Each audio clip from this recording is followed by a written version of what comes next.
everyone, welcome back to the ReQuest. I'm Captain Logan, and I'm playing in the wrong theme song. Yeah, you really threw me off there. I was like, whoa, what happened? Yeah, as soon as that came in, I was like, am I gonna let this keep going? Yeah, sure, why not? It's still Killer Instinct music. Who? What is it good for? Absolutely nothing. Say it again. Were you just planning on quoting that anyway? No, because that's what it sounds like. Cause Lord of War, what is it good for? Absolutely nothing. Absolutely nothing. Now do it in your Sonic voice. Whoa! What is it good for? Absolutely nothing. Say it again. Every time I do Sonic, it has to start with whoa, and then I realize, wait a minute. War. That'll just be Whoa. my placement for war. Whoa. Guys, thanks a lot for joining us. If you're watching live, thanks for watching after the fact. We sure appreciate everybody. Tonight, we are talking about another random Nicolas Cage movie, although it's unfair to say random, because this movie performed relatively okay to its budget, but seems... I want to say largely forgotten. Like, I never hear about this. I didn't know about this when it came out. And yet, apparently, it's going to get a sequel now. I don't know what's going on with this movie. Yeah, I don't know. I was 8 when this came out, so I don't know. I was probably still second on my thumb when this came out. Well, yeah, up to probably about 13. Yeah. With you, really. Yeah, exactly. But yeah, I don't really remember seeing previews or anything for this, which is a common theme here on the ReQuest. And one of the things that I really appreciate about doing this show, folks on Patreon always kind of pointing me to stuff that I didn't know about, but somehow, and very often we'll watch these movies and they'll be pretty good, and it'll turn out that a lot of other people know about them. It'll be, where was I? Like, I was seeing movies back then quite a bit. I don't know how I missed this one, but I have that a lot with Nicolas Cage movies in general. Like, an actor who I like when he's real good and stuff, but I am not like a mega fan of. I don't go like seek out his stuff, and obviously he's in so many things, kind of like Sam Jackson, that his movies are few and hit and miss, I should say, just because there's so many of them. Yeah, it's funny. So I have premium letterbox, so I can look at the stats for like the year of things I've seen, like directors I've watched the most, actors, and Nick Cage just snuck up to being tied for second. Oh, interesting. Out of nowhere. Out of all of my top actors, he's the only one that isn't there because I binged a franchise this year. I feel like you've told me about this before. Who is your first? Oh, I think it just changed. Because it was Patrick Stewart for like the entire year, and then it changed recently. That's so weird. Why were you watching Patrick Stewart movies? It was because I watched through a bunch of X-Men movies, and there was like things here and there that I would see him in. Did you, because you were going through the Star Trek movies at one point too, so did you do X-Men and Star Trek at the same time? Or did you ever even finish Star Trek? I still have to watch the last Star Trek film with him, but that was like a year or two ago. Oh, okay. I couldn't remember when you were doing my number one right now is Stallone, and Stewart's the second one. I have 4 actors that are tied for first place, which are Stallone, Stewart, Ian McKellen, and Tom Cruise. Oh, interesting. Just because there's so many X-Men movies. Yep. And then Tom Cruise. Well, anyway, let me mention real quick that this movie was requested by Elliot Slater on Patreon. Thanks a lot to him. He's one of our regulars and has asked us for things before. This is like the 3rd or 4th Nicolas Cage movie that you and I have done together, Austin, and I don't mind giving away my feelings right out the gate, and I'll just say this is probably the best Cage movie we've done. Yeah, out of the ones we've done for ReQuest, definitely. I'm also struggling to remember exactly. There's the one with that weird scene with the airport that's kind of a the Family multiverse Man. or time travel. Yeah, Family Man, which is just a weird, not bad, but strange, and certainly not as good as this. And then we did another one that I didn't care for. Next. I'm trying to remember what even happens in that. Oh yeah, and that wasn't even that long ago, was it? No, that was pretty recent. That's how much that stuck with me. Yeah. where he can see it's kind of comic booky, right? And he can see like a minute and a half in the future and something like that. But then like the last half of the movie didn't count. Right? Yeah, where it starts breaking its own rule. The internal logic is real screwed up. Yeah, and Jessica Biel played woman in it. Oh, That's all I yes, that's remember. right. And I think you said that even when we reviewed it. Probably. So that was that was not exactly best of show material. Mhm. Yeah, and just a week ago on John's channel, Yeah. Subject Haven of Horror, I did a review with him on Color Out of Space, which is a Nicolas Cage movie that came out like 3 years ago, and that movie's great. Oh, interesting. I've never heard of that. It's really good, yeah. Uh, You said that came out just a few years ago. yeah, it was 2020 because there's a whole part in that review where John says it's 2020, and it blew my mind because I thought it was 2018. I was like, dead set, and I'm like, I have memories of watching this before 2020. It doesn't make sense. That's why you got to look it up before the review. I know, but I have memories of like pre 2020 when I'm watching it. Uh, yeah, I said best of show. I've been wanting to set up a Hall of Fame for the show. We keep talking about this, where I'm going to buy all the movies, at least the ones that are available on disc that we or at least that I really liked, that I think are the best of of the stuff we've reviewed on the show. And I think this barely would make it onto that, but I think it would etch itself into the tail end of that list for Yeah, me. this would make my list. Would it? Wheezing336 says, I was trying to watch this one recently and lost interest pretty quickly. That was my experience with it for the first half hour. I had a hard time getting into this one initially. Some of it is just initial subject matter. It doesn't really grab me. Some of it is I wasn't totally sure about the dramatic and comedic tonal balance it was trying to strike, and then I think it ultimately totally nails that. And I think on a second watch, I would probably find that that works fine from the beginning. But I wasn't trusting it. I wasn't with it for a long time. I was concerned that it was a little bit overwritten. It felt rushed initially. It took me a while to get into the pacing of it. Particularly with voiceover, where it felt like Nicolas Cage was he had just mouthfuls of voiceover dialogue, and it was almost like he was rushing to get it out before a scene changed or before the setup of a scene was finished. And I was like, this seems maybe a little bit clunky, and boy, was I won over by the second half. Oh, okay, yeah. So I was won over almost immediately with the title sequence. The title sequence happens, and instantly I was like, okay, I'm hooked. This is great. And I didn't have that, and I'm predictable. You probably know why. Yeah. No, this is like a movie made for me because of how cynical it is, and I was No, like, it's not hell that. yeah. It's not that. It was CG integration. Oh, no, I It agree just with didn't that. look great, and I wasn't trusting it. Like, I thought the storyboards were good. I thought the idea was cool, and I was definitely a little bit blindsided by the end of it. Spoilers for that. By the way, my review of this is not enough people have seen this. Go watch it. You know what I mean? Like, just trust me. Like, even if it doesn't feel like your thing and you're not really digging it for the first hour, it will probably turn you around. It has an excellent ending, if nothing else. And I think what it has to say about especially like the United States place in the world with war and corruption and how weapons are sold and all of that is really poignant. I think it's thoughtful about the way it delivers that message, even though it certainly does have a message about it. I think it's cynical in all the right ways. This is one of those movies, like, I'll complain a lot that movies are cynical, and people will go, well, Cap, it's okay to make a cynical movie. Yes, it is. And when my criticism is it's cynical, it means that I don't think the movie is intending to be cynical. This is, and it's doing that to perfection. It knows exactly.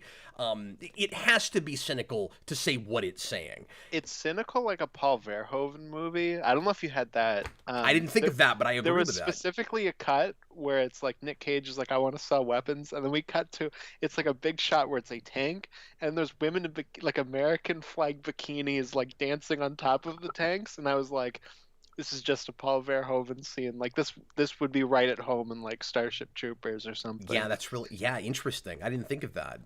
Except in this context, it didn't feel exaggerated. No, exactly. It doesn't fully go into that realm, like the entire movie's not like that. But I just from that moment I was like, oh, that's very Verhoeven, and like there's subtle bits of that throughout the film, Yeah, and and how cynical it is. didn't you buy into the reality of it? Yeah, absolutely. I mean, I think that's a lot of why the cynicism of it works, is a lot of what's here feels like, at least in the context of the movie, like they could really happen, but a lot of it feels like in real life it could really happen. And I know that this is supposed to be based on real events, and I think I was careful not to look at anything before I watched this. For some reason, I went in thinking that it was based on a true story for some reason. So I don't know why I thought that, because I knew nothing. I didn't even know the premise, so I don't know why I was thinking that. But then at the end, there's a title card, in intertitle on black, that says this is based on true events, and or inspired by true events. It's not. It's loose. It tells its own story. All the names are changed. Whatever. And I remember thinking, okay, yeah, I kind of figured that, but I don't know why, but I also at no point during the movie was worried about how accurate it was to anything that really happened. It just felt true. Hmm. Yeah, absolutely. No, I mean it just kind of works in its own way. My mind goes to something like Ed Wood, and obviously that's very fairy tale like, and this isn't. But it's got that same kind of, just you just kind of buy into it, and I think it helps that it's presented to you in a way where it's like Nick Cage is telling you the story, so it's not 100% going to be what actually happened. I think that helps too. Yeah, well, and I'm assuming that a lot of the it would be interesting to research this and find out, but I assume that a lot of even the situations are straight up made up, and what is true to life about it is more just that there probably was a guy that rose to the top of the illegal, international arms trade, and he's selling weapons to factions on both sides of conflicts. And I wonder, I wonder if it's true even to the point of, like, maybe there were like cops or agents after a person like that, and ultimately he gets away because because his being on the streets is good for business for America and for other countries involved. Like, all that rang true to me. I wondered how much of that was maybe actually accurate. But did you ever have in real life a situation where a guy like this was tied to a chair for 24 hours and just left out in the in the African heat and things like that? Like, I don't know. I wonder. Yeah, for sure. But I don't care. Mhm. No, and it was interesting too, because As I'm watching the movie, I mean, I am curious about it now, but as I'm watching it, I don't care. Like, the accuracy is not important. Yeah, no, exactly. No, and there's something that I'd never really thought of, which is this whole thing with the Cold War and the Soviet Union breaking, and how this guy's able to come in and just take all this weaponry because they're in this like weird middle point where they're figuring everything out. And I thought that was all really interesting. Yeah, did you have that the thing I did where when he freaks out when at the news that the Soviet Union is crumbling, the Berlin Wall has fallen, and he starts kissing the TV. Mm-hmm. I was like, okay, I don't know enough about the politics of the situation, about war in general, and about how his business works in the moment as I'm watching that scene to fully appreciate why this is a big deal. I think I was just so distracted by how awesome and funny Nicolas Cage is in that scene. Oh, sure. That Yeah. I was more so focused on that than anything else.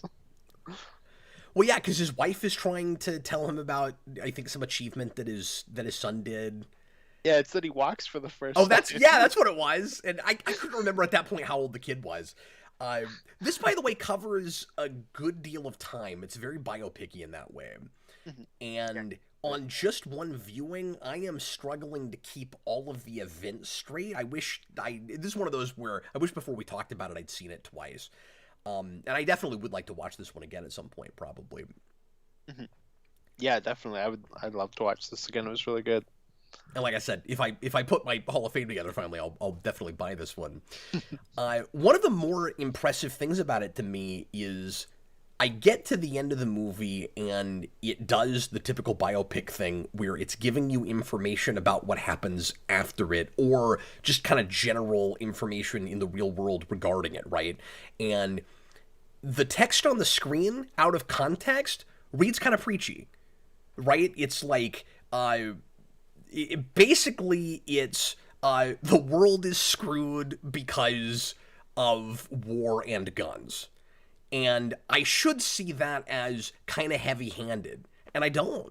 Like it doesn't read that way. It reads like it's just speaking the truth, and I think it's because of how thoughtfully all of that is handled, and because in the context of the corruption, the idea that, as the intertitle at the end says, the 5 countries that are most involved in this illegal trade and arming various countries are the big UN countries, the permanent fixtures of the UN. It says.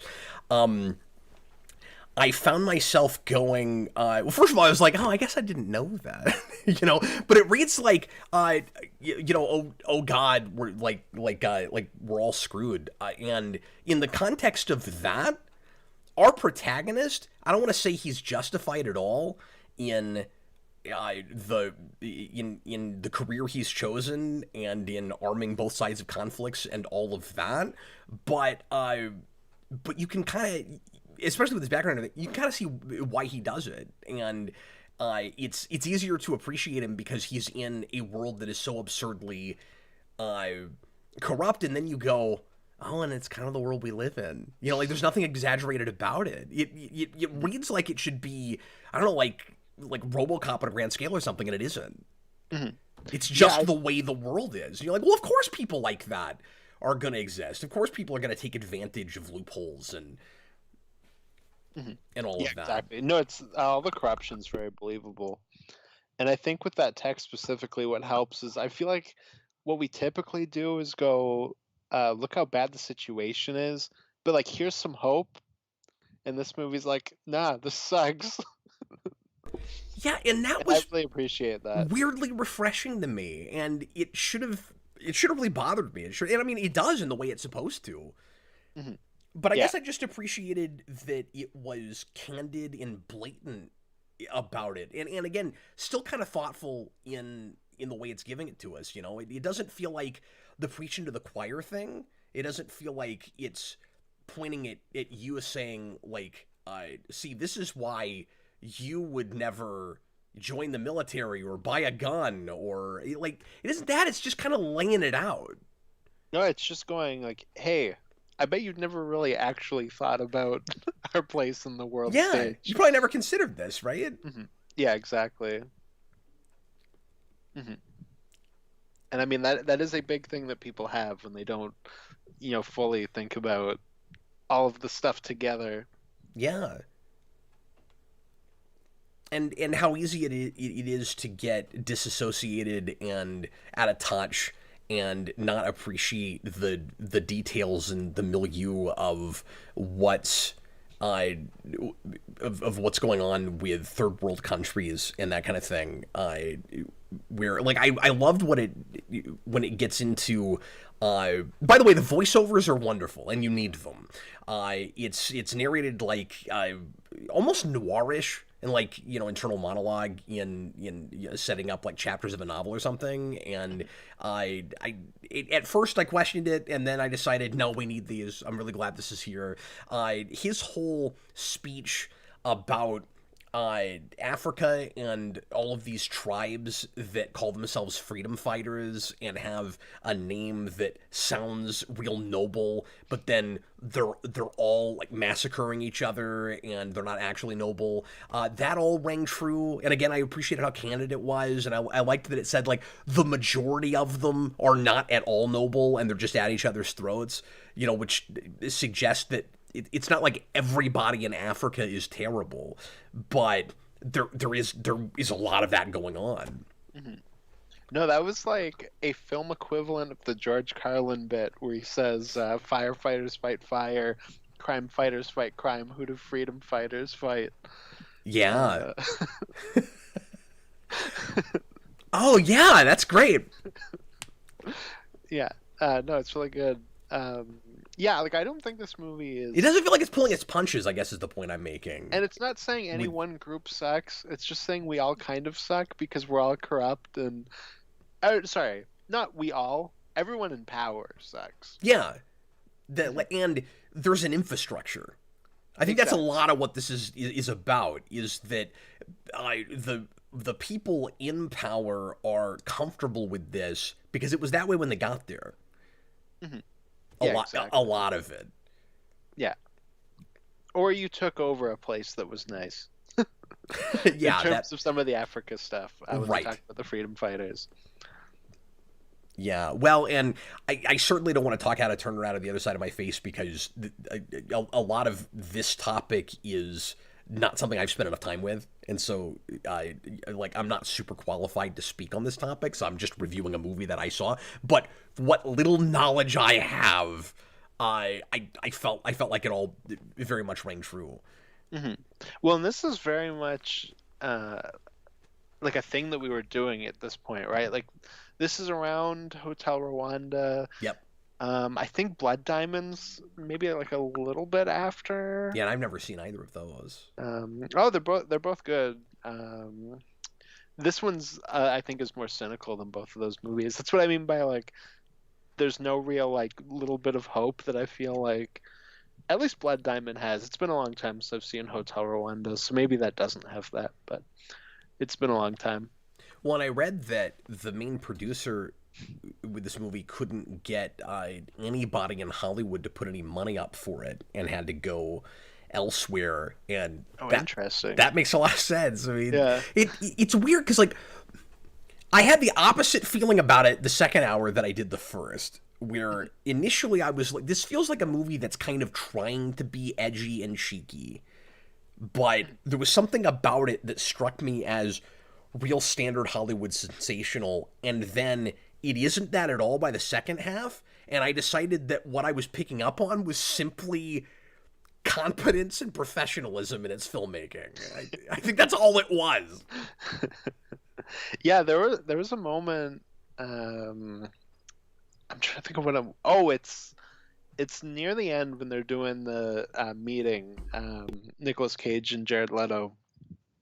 And Jared Leto sees it's like a mom and a child running, and then they get like hacked to death by machetes. Yes.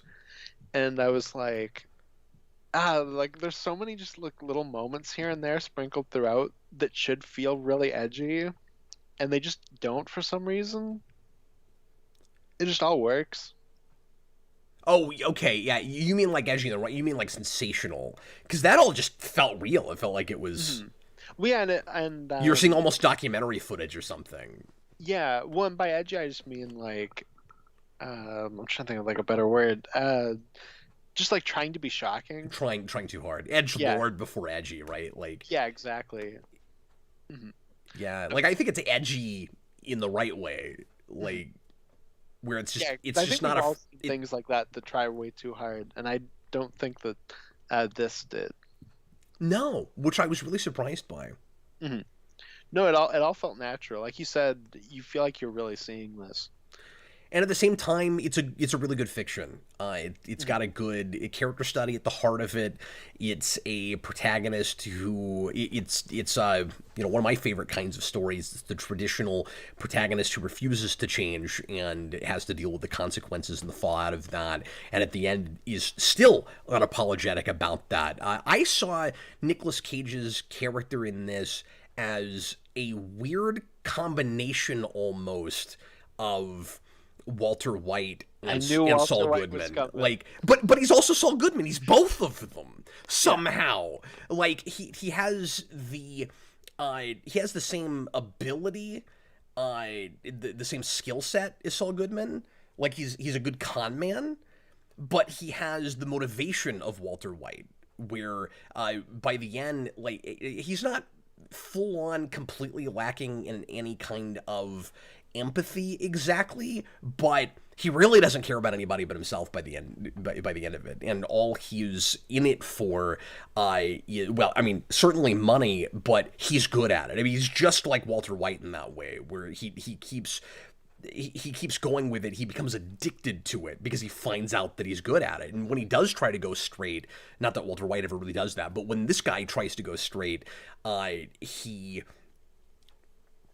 can't figure out how to use his skills to get ahead as far as he can in something illegal, because the margins are not wide enough.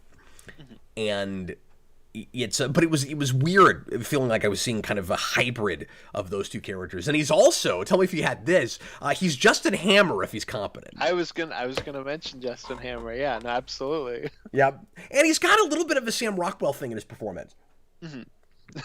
Which is interesting because this is what, 5 years before that movie? Yes. And it makes me wonder what Nick Cage's Justin Hammer would have looked like. Yeah, probably kind of similar. Yeah, probably. To what Rockwell did with it. Just he would yell more because it's Nick Cage. Yeah. Well, yeah, like how would Nick Cage play this character in an insecure way?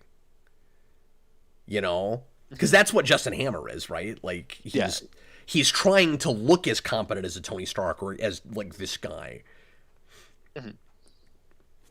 Yeah, exactly. No, I had the same thought about Justin Hammer while you were. I had it 10 minutes in.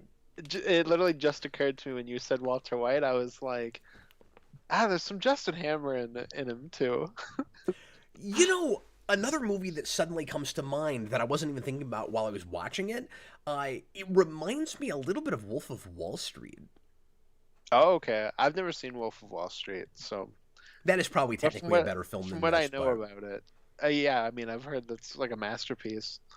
You know, it's brilliant. But it's a similar sort of thing where it's a guy who steps on other people to get to where he is because he's good at it. He's, you know, he's addicted to the kind of manipulative role that he's taken. Except in some ways, that guy's even more ruthless. Well, and they both. And I don't think he ever kills don't anyone. lose them, right? But I haven't seen that in a long time. So, yeah, I think so. I think that was also a requested movie back before we called it the ReQuest, and well before you were on. Yeah, I think I remember seeing a video where you talked about that. By the way, sorry, can you hear me? Yep. The guy that directed this also directed another movie that I did, I think, without you. The Truman Show? Requested. No, I've never talked about that movie. Of course, okay. I love Truman Show. I've seen it a million times. But no, he directed Gattaca. Oh, okay, yeah. I remember seeing the title. I don't know if I watched the video. And Ethan Hawke, I think, is also in that.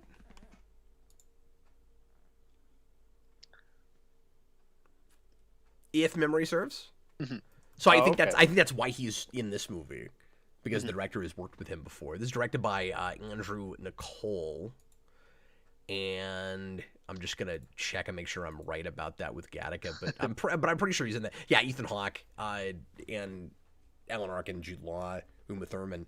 It was a big crazy cast, and that was like a sort of a interweaving vignette thing.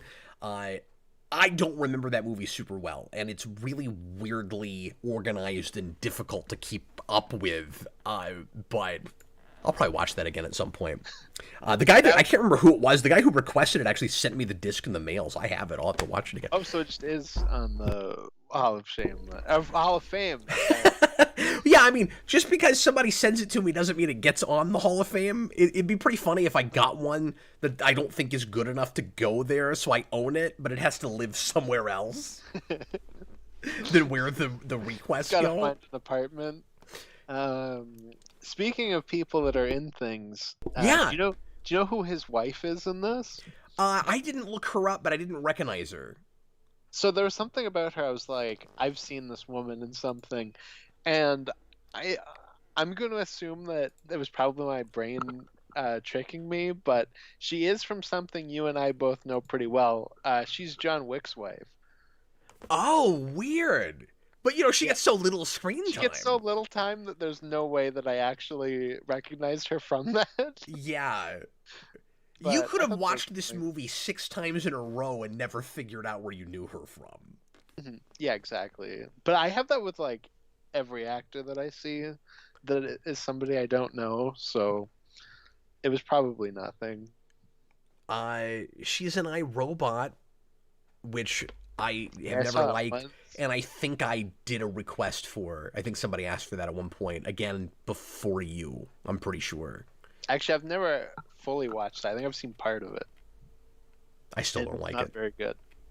It's not. Sorry, whoever it was that asked me to do that and likes that movie, but I still don't like that movie. Okay, can we get into just any criticisms we might have before we talk any more about this movie? Yeah, definitely. Because we clearly are pretty high on it. We clearly liked it quite a bit. So in case there is anything that we had issues with, I want to go ahead and throw those out now. Besides the CGI thing at the beginning, which is whatever, you know, it's doing the best it can with that. That was an ambitious choice. Yeah, You want to break that down real quick for anybody that hasn't seen it? Just what that opening. yeah, so the opening is a bullet being manufactured, and then you're like following the bullet, where it's like always center of frame, and it's falling into other bullets, and it's being sold, and then being sold again, and it's going through all these different places, and then finally somebody loads it into a mag, puts into a gun, and then they shoot a kid in the head, and it's crazy, and it's super Yeah. ambitious, and it's a really awesome opening. I do agree with the CGI being not very good, but I settled into it like a few seconds into it, and I was like, the ambitiousness of it, I think, won me over more than the actual execution. But I don't know, that aspect of it didn't bother me after a little bit. Yeah, I'm won over on it now. I had to see the whole movie. Yeah. Well, and then I was with it just going throughout, and then when we finally hit the payoff, it was like, oh damn, that's not where I thought we were going. This is even better than I thought it was. Yeah. No, you're right. It's paid off really well at the end. It's also, I don't even know how intentional this is, but it kind of reads as foreshadowing, because I'm pretty sure that was supposed to be an African kid, and you go to Africa in the second half. It is, yeah. Yeah, you see it go to Africa, and then it's like, you know, what probably one of like the freedom fighter type people they see. Yeah, in the you're dealing movie. with other countries before that. Yeah, exactly. And then yeah, at the end they like massacre a village. Yeah, and it just really drives the point home that if you were the person selling those things and you were able to track every bullet and know who it's killing, could you sleep at night? Could you keep doing that job? Yeah, the Tony Stark thing. Yeah, and Tony Stark wasn't even doing anything illegal. Yeah, no, exactly. He wasn't. It wasn't even loopholes. Like the whole, Merchant of Death thing. It's like people would disagree with how America is using its weapons and distributing them, but it's not like he's arming both sides of conflicts. It's not like he's taking them to international warlords and dictators. Also, I was thinking about that Death Merchant line from Iron Man. And you have Well, the, now you I have the just want to see Nick Cage as Iron Man in that movie 3 years later. you have the I'm good. I'm good with Downey. But I'm good with Downey. But you have the. But again, him with Downey as Hammer would be great. But nothing against Sam Rockwell. So Well, now I want Cage as Tony and Downey as Stan in the first movie. I want to see what that looks like. Oh, that sounds weird. I know it would be. I don't know where I was going with that. Something about Merchant of Death. Oh yeah, so I had thank you. So I was thinking about that line in Iron Man, and the running joke in this as super tense as every scene with the African warlord that works with what's his face? With Nick Cage. With Nick Cage in this. Yeah, what is his character name? Is Yuri Orlov, who we learned right away is not actually his name. Yeah. But I don't think we ever get his real name. No, I don't think so. This is one of several Nick Cage movies, I guess, where he doesn't actually have a name. And where he has some kind of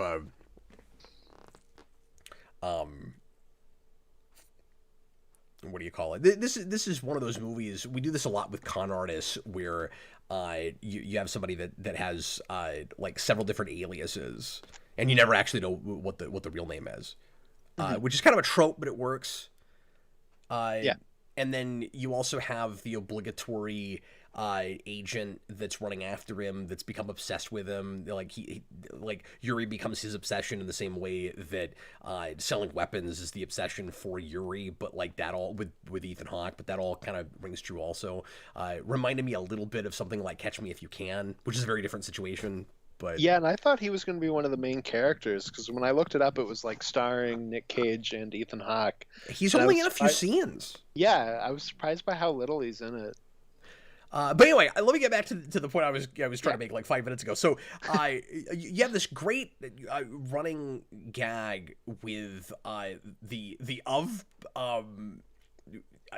preposition with the African warlord, where everything in America like warlord, he's got to put a "of" in, and he just thinks it sounds better that way, and like don't stand up to him and try to get him to say it right, because this guy's a loose cannon, he's crazy, and you don't want to mess with him. That actor was brilliant. Is probably my favorite performance in the movie. I thought he was spectacular, and I can't remember all the different examples, but that was my favorite bit of the writing in it, where he's like Lord of War. That's where the title comes from. I love the title of this movie, Lord of War, and Nicolas Cage says Warlord, and he says Warlord. Yeah, and he says I like my way better. Why isn't it Death Merchant? Why is it Merchant of Death? It's Warlord, but it's Merchant of Death, not Death Merchant. That's a question. Yeah. I would have never had that question if I hadn't seen this movie. We need to email somebody, clearly. This movie also taught me something that I've always wondered about for a long time. I guess I could have just looked it up, but it's one of those things that you only think about like when you're watching a particular thing. So this is going to be a very obscure reference that like 5 people will even get. But I was always a big fan. Joss Whedon's unfortunate antics notwithstanding, I was always a big fan of Dr. Horrible's sing-along blog, and there's a line in that movie about a character that we never see named Conflict Diamond. There's this line that Moist has where he says Conflict Diamond and Bait and Switch, and kind of funny supervillain names. But I was like, what is a Conflict Diamond? I never knew what that was. I didn't know what Conflict Diamond was. And this movie, like 15 years later, I finally have an answer to what a Conflict Diamond is. Never knew what that meant. Now I do. It's in this movie. Well, there you go. Yeah, I had this moment where like this light bulb went on. Like, oh, that's what that was. Okay, that's what a Conflict Diamond is. Mm-hmm. And because there's a lot of like weird coincidences for us watching this right now, Dr. Horrible came out because of the last writer's strike. That's and right. Now we're in a new writer's strike. So there you go. Yeah. And I don't know if Joss Whedon was actually still able to be active. Maybe you'd finally get the sequel to that, but you'll never see it now. He wrote it, music and everything. Yep. It'll never happen, but that script exists somewhere, apparently. There was some conversation in the comments about whether or not Nick Cage felt checked out to people in his performance. Weezing asks that. I did not think that he seemed checked out. I thought he was. Yeah, I didn't have that at all. Nicolas Cage is just one of those actors where it doesn't really matter how bad the movie is. He just comes in and he has fun with it. Like, I don't know if I've seen a checked out Nick Cage performance, and if I have, I feel like it's in bigger movies. Well, people say that he definitely has that performance in something like Left Behind. Yeah. Yeah. Which I didn't bother watching because I heard what they did with it, and I was like, why would I ever watch that? Yeah, I've never seen that. But like I would think of something like a Next as like a checked out Nick Cage performance. Not that he's like bad in it, but it's just kind of like, No, I thought his performance was pretty layered, actually. Oh, fair enough. I mean, in this, I'm saying. Oh, yeah. Like, not Next, but I'm just saying in this, like, I'm not sure. I'm not sure where that criticism would even come from. Like, I felt like he was as engaged and present as anything I've seen him in, and I felt like he got the material and knew that he was working with something, like maybe a little bit better than the average. Yeah, yeah, I agree. When he was a producer too, I will say, some of the line readings of the voiceovers I questioned. I was like, I would have done that again. I thought he was rushing some of that, but yeah. No, and I saw in the credits that he was one of the producers, so I imagine he was like a part of getting this made. Yeah. And I mean, he wants to do a sequel too, so clearly he was really happy with this, even though a lot of people didn't see it. Somebody in the comments earlier said it was big for video, even though it wasn't huge in the theater. Oh, okay, it's one of those. I still feel like if they put out a sequel, it'll bomb. But I think there's a good chance it goes straight to streaming. Good call. You're probably right. I bet that doesn't go to the theater or has a limited run. Like limited. Yeah. I'm sorry, we're finishing each other's sentences again. John Ty, $5 super chat. I find the ending so interesting. The idea that Nicolas Cage's character is more valuable for the government over the law. For the government over the law. Oh, I see what he's saying. Yeah, like over local law enforcement. Yeah, but I also like that he can't be complacent about it. He can't get comfortable because he says, at some point they'll need a scapegoat, and then I won't be scot-free. It's just right now I'm more valuable to them out there than behind bars. Yep. I thought the reason that he gets arrested is interesting, where like he's always so good at covering his tracks, and then again, full on spoilers at this point, but he gets and I say that because we always spoil stuff, but I want people to watch this movie, so don't finish the rest of this if you haven't seen it, because I'm gonna spoil more ending things. But anyway, when his brother, and we should talk about the Jared Leto of it all, but when he gets killed, I wonder if, even though he puts on a brave face and he gets out of that alive and he's able to keep still half his profits, even after like the warlord's brother or someone gets killed and half of the weapons get destroyed, I wonder if he gets a little bit sloppy because of the situation, because it's his brother, and that's why they don't get all the bullets out, because that's why he gets arrested, is like there's still a bullet left when they I think like when they do the autopsy or whatever. Yeah, it is what it is. No, he's definitely shaken by the fact that he's lost all of his family by the end of the movie, even though he's just gonna keep on doing what he's doing. Yeah, well, he has nothing else left at that point. Yeah, exactly. And if he was so addicted to it, because I think it's partly pretty majorly about addiction. And there's even a line about that. Like, I don't think it's, too in your face about it, but but it's also not real subtle. So like he's got that voiceover line where he's like, I guess I just got lucky that I'm not like my brother and I can't get addicted to cocaine like that, but there's other addictions. And I think the point of that is no matter what happens and no matter who he loses, he cannot stop selling weapons and doing the kind of scamming, the kind of con artist thing he's doing. Mm-hmm. Yeah, exactly.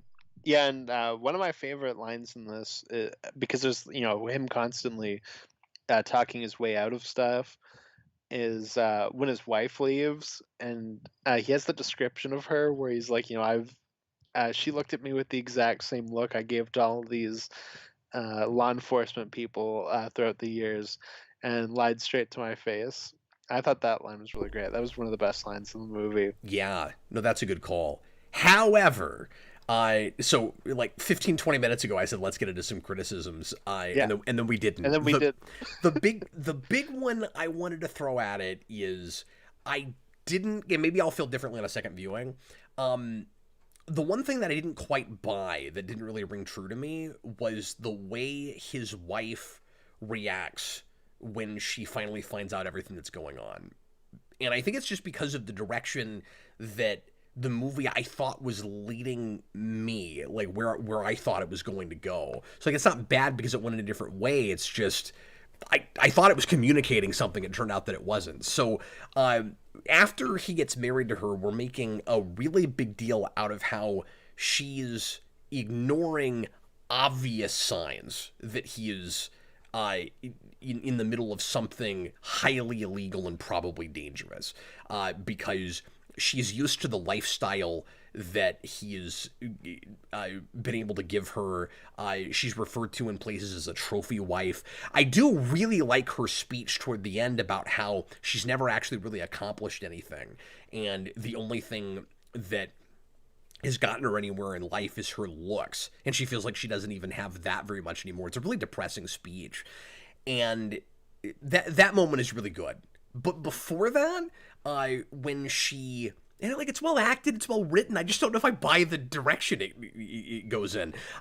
When she finds out from Ethan Hawke's character that her husband is an arms runner, she decides that everything that they own was paid for in blood, and so she can't be involved in it anymore. And she's sitting, it's a provocative image. I mean, she's sitting in the nude because she doesn't want to wear clothes that he bought her, and he doesn't even want to be in that house. She doesn't even want to be in the house anymore, and all of that. And I'm like, but I thought what we were told was she knows more than she's letting on.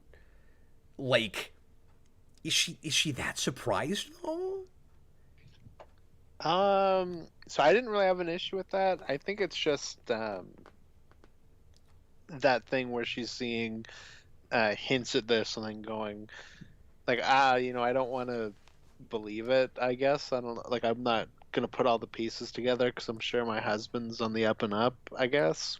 So I don't know. It didn't really bother me. So when they say she doesn't want to know about it, you're suggesting that she's not even allowed herself to think at all about where any of it is coming from.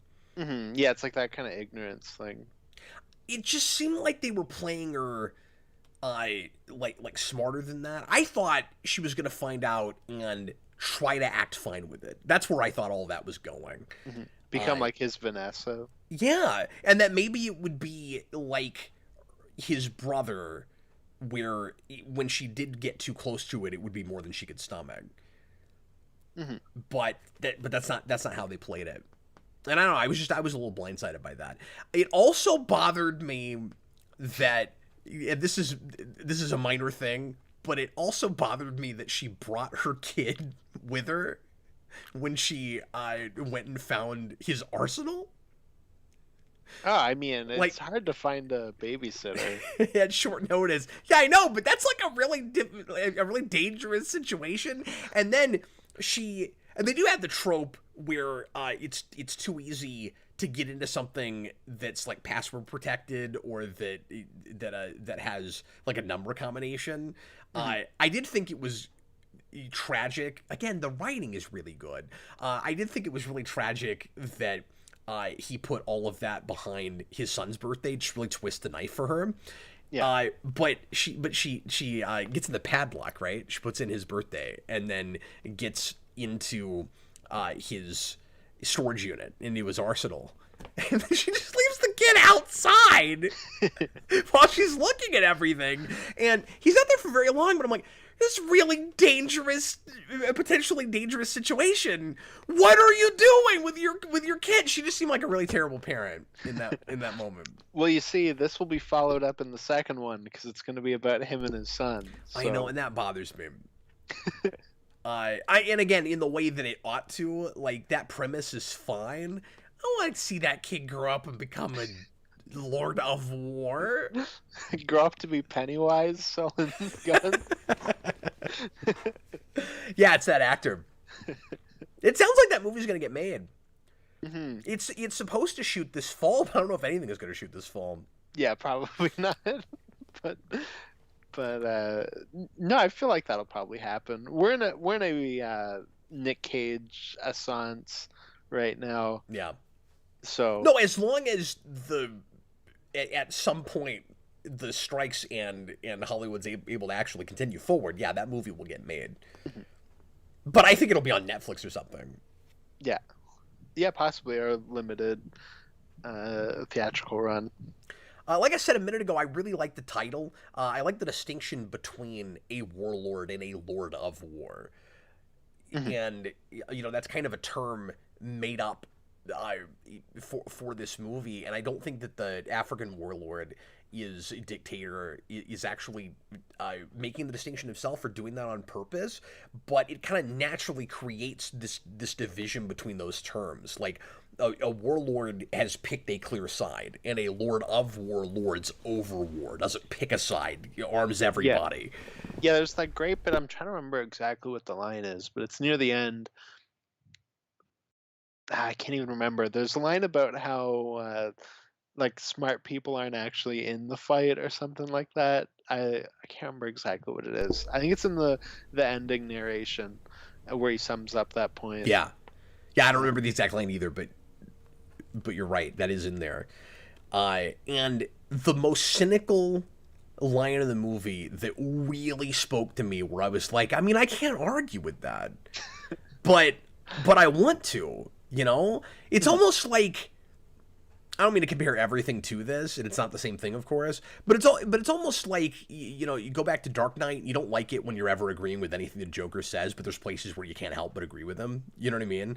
And he's got that line where he's like, I guess what I mean is, where we kind of come up with ways to live with the really dark side of human nature, and we pretend like we're more enlightened than we are, right? So he has that line where he says, people will say evil prevails if good people sit back and do nothing, and he says that that figure of speech, or that line, should stop at evil prevails. And I'm like, guy's making a really good point for that. It really bothers me. Like, that was the line that probably most spoke to me. Well, that's because Joker's like the only character in Dark Knight that I relate to. It's Joker, it's Joker, or a guy who goes at people. So I'm going for Joker. And now that I'm saying that, that's almost a line Joker in that movie could have said. Yeah. Right? Like, I was stopping myself for a minute where I was like, I shouldn't like compare anything in this to that again. No, there's a direct comparison. Mm-hmm. Evil prevails when good men do nothing, or is it just that ultimately evil prevails? I'm not saying that I actually exactly believe that, but in some of the situations that we see here, that is clearly the case, right? Because his point is, these people are going to get armed whether I'm the one that does it or not. Mm-hmm. So I'm saying this in microcosm, right? Where if Nicolas Cage doesn't get the weapons himself and sell them, do all these people survive? And the argument is, but that Ethan Hawke gives anyway, where he's more idealistic. He says, but you can you can stave it off, or you can save like this person in you know, this one day or whatever. And his justification, and it is a justification for his livelihood, is yeah, but like at the end of the day, eventually they're still gonna die. Like if these people have the means and they want them dead, they will die. So it doesn't matter if I do it or if anybody else does it. And again, I'm not. I obviously, I personally am not agreeing with that logic, but it sucks that it's true. Mm-hmm. Yeah, absolutely. It doesn't make it okay for him to do what he's doing. And if everybody had the idealistic point of view, then that would not happen, because there wouldn't be anybody to give those weapons to. But his point is, yeah, there's always going to be those people. You can't expect everyone to do the right thing. You should be able to, but you can't. Yeah. No, the entire movie is showcasing how Nick Cage can do a lot of things with a little gasoline. He likes it because it's cheap. Exactly. Oh, and you notice at the end, he only keeps his half. Connor Nielsen, Ethan Hawke is so cool. He's one of my favorite actors. He is good. I have not seen him in enough things. Because whenever he shows up, I'm like, oh yeah, that's Ethan Hawke. I've seen him in stuff. And then I look at his credits, and I'm like, a lot of the big things that people talk about him for are things I've not seen. Mm-hmm. Yeah, I feel like there's a lot of big Ethan Hawke things I've not seen. It is weird that he's in Moon Knight. My brain like deleted that fact, because it's just like I don't even remember very much about what he does in that, because that show does not stick with me at all. I just remember it all came flooding back. I think in like the second episode, he's talking to Moon Knight, and he's giving like the most trite villain, like MCU villain speech, where he's like, "Oh, we have to help these people, and the only way to help them is to kill them, Moon Knight." And I'm like, why do we have to? Why is this a thing that we keep doing? Why is this a trope now? Also, before we finish up, I want to mention that Tom put in a $5 super chat on the show we're gonna do later. I guess he picked the wrong show, but it was about this. Because, by the way, quick plug, if you're watching live right now, we're gonna do a Geeks Not Nerds just a few minutes after this. But Tom writes, I love this movie. It doesn't really get a classic Nick Cage moment, though. Austin's always talking about the classic Nick Cage moment. Also, best Jared Leto movie, You Guys Are the Best, which is a good segue, because we're gonna want to talk about Jared Leto a little bit more before we finish up here, probably. But yeah, so do you think his big moment is with the TV? Oh, 100%. I was dying. I will never be able to say the Soviet Union again, because Nick Cage has ruined it for me by yelling, "The Soviet effing Union!" It's so funny. Oh, Connor, I'm stupid. I always forget that it's Ethan Hawke in the Before trilogy. So yeah, I mean, I've seen all of those, and Training Day is great. I've never seen that. I'm trying to think of other stuff he's done. And I am curious about Black Phone. People keep telling me to watch that. Uma Thurman's great, so that's another thing. But that's not a movie. So. And also in Gattaca. Yeah, of course. Maybe that's how they met. I don't know. Okay, so real quick, last topic here, I guess. How did you feel about Leto's performance in this? So I feel like this fits into that Fight Club place where if you really hate Jared Leto, you should watch this, because it's like Jared Leto shows up, Nick Cage throws him away, and then he shows up again, and then he dies. But performance-wise, he's fine. So you're saying that you can have your cake and eat it too. You can actually see a good Jared Leto performance, but also watch him get his ass kicked and die. Yeah, exactly. Because that's him in Fight Club, is he just gets his ass kicked in like one scene. I thought he was wonderfully sympathetic at the end. Mm-hmm. Yeah, absolutely. Like, I really believe that moment. I like that. I like the tragedy of his redemption and then the sacrifice he makes at the end. I thought that really worked. and for nothing at the end of the day. Yeah. That was the best part about it, is just how cynical, again, this movie is, where it's like, here's this big sacrifice, and it really meant nothing. Yeah, like I always say, it's all about what you're after, what the goal is of the project. It wants to be ruthless about that point, and but again, it's thoughtful about it. And so I get the end, and I'm just totally sold on it. Yeah, no, absolutely. No, the entire climax ending is, it's like Apocalypse Now in that way, right? I don't know, I've never seen Apocalypse Now, so I'm gonna assume yes.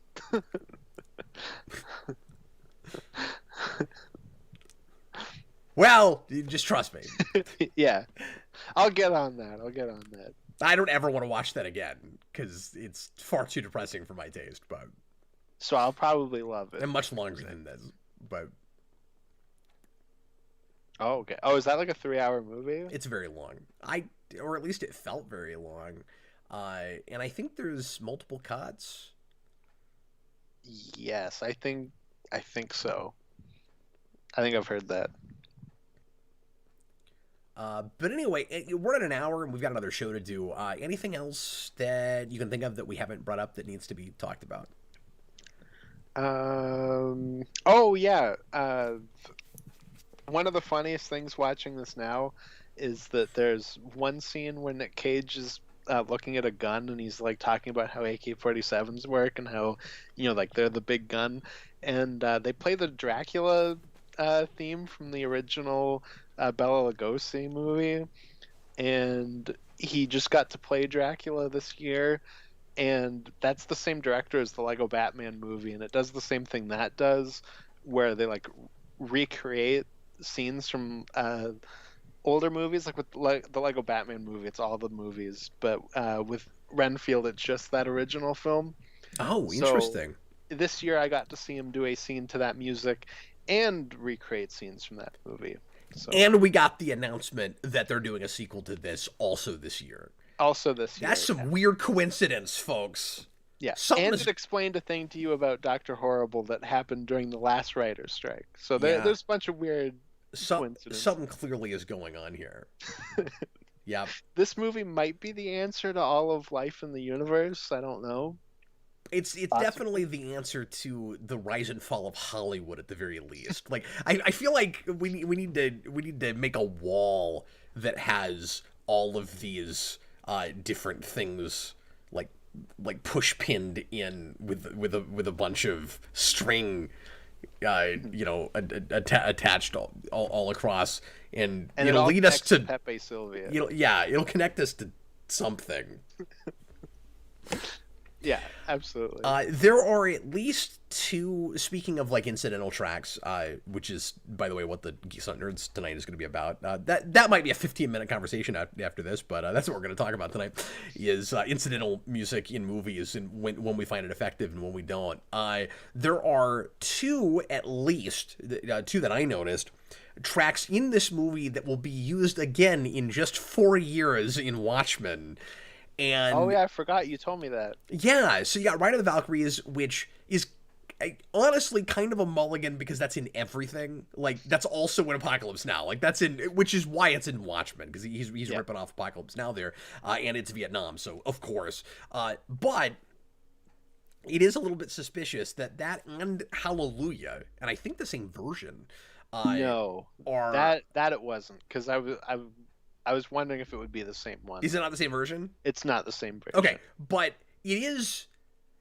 I mean, it's still that song. That movie, that song also shows up in lots of movies, but it's weird. Not as much as Part of the Valkyries, but it's weird that they're both in Watchmen 2 years after this, and it's hard for me not to think that Snyder might be ripping this movie off. Might have seen this movie, but I don't know. Because he's definitely also looking at Apocalypse Now. You have to be. Yeah. So that's probably also just a coincidence. Like all of these things lining up this year that have to do with this movie. Well, one of them plays Hallelujah as the wife leaves, and the other while somebody's girlfriend cheats with somebody else. So in a floating owl ship, Yeah, importantly. which is in this movie, not in Watchmen. Yeah, I like. Yeah, what do you mean? There's not a cool Nick Cage moment? What about the moment where he's having sex in an owl ship? You remember that? Why does everybody forget that scene? Yeah, it's one of the coolest Nick Cage moments of all Yeah, time. it's very memorable. You know? It's the part when he loses his plane and then he goes, "Don't worry, I got an owl ship." Yeah, and then he finally gets over his impotence problem. Remember? Yeah. God. Way out of nowhere. Yeah, and then he's like snorting cocaine that has Gunpowder. in it in his owl ship. Why does everybody forget the scene? Well, and the weirdest part is that he like snorts it, but then like some of it sprays out and then it like goes across his eye like that. That was really weird. Okay, we're gonna have to finish up here. I would love to spend the next 10 minutes just making up things that did not happen in this movie, but we're not gonna do that. Although the idea of the cocaine with the gunpowder really bugged me. I was like, that sounds horrifying.